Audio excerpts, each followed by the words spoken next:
Hello, greetings. Every nation has an economy, and the strength of an economy can be measured by measuring GDP or gross domestic product. But there are two ways of calculating GDP nominal and GDP purchasing power parity or GDP PPP. Take India for example. India has $8.68 trillion GDP PPP and is ranked third in the world. This is impressive. But India only has a $2.72 trillion GDP nominal. This difference is huge. And if you understand why this difference exists, you will be able to understand why the Americans are so powerful in the international scheme of orders. So, in this episode of World Around, we will be talking about just that.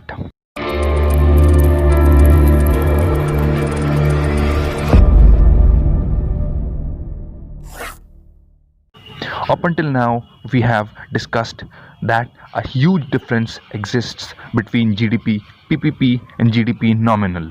But why do we have this? Well, let's try to understand this. In the international forex market, $1 can be exchanged for 73 Indian rupees.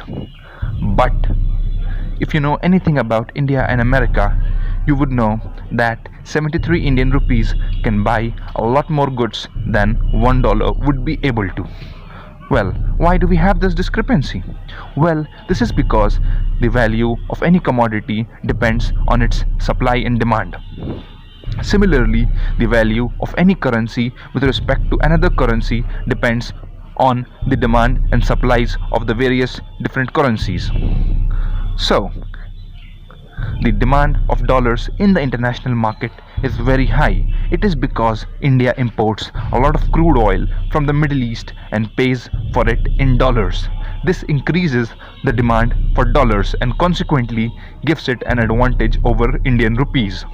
What this basically means is that 73 Indian rupees has got more purchasing power than $1, even though in the international market $1 is equivalent to 73 Indian rupees. Well, to offset these discrepancies of the rules of foreign exchange, we have GDP purchasing power parity. So, if you look back at the graph once again, you may notice that there is a huge difference between GDP nominal and GDP PPP of India. But the GDP nominal and GDP PPP of the United States of America are the same. This is because the point of departure between GDP nominal and GDP PPP is the value of American dollars, and this explains the central position of the American dollars in international trade. Now, let's come back to the Middle Easterners. Why do the Middle Eastern monarchs accept or demand dollar when they sell petroleum or crude oil? Well, this is because the patency of the international shipping routes is dependent on the mercy of American Navy. The American Navy facilitates and protects international trade. Not only this, the Middle Eastern monarchs depend on America to supply them weapons of different kinds to sustain their kingdom and to defend themselves from countries such as Iran. Now, if you want to know more about the symbiotic relationship that exists between different countries and America, then you may read about Bretton Woods Treaty. This system, wherein the value of American dollars is increased because of petroleum sales, is called petrodollars. Now, if you like this video and found this video interesting, please do share it with your friends and family. I have put the links of some of the videos that I found interesting in the description section. Thank you for watching this video.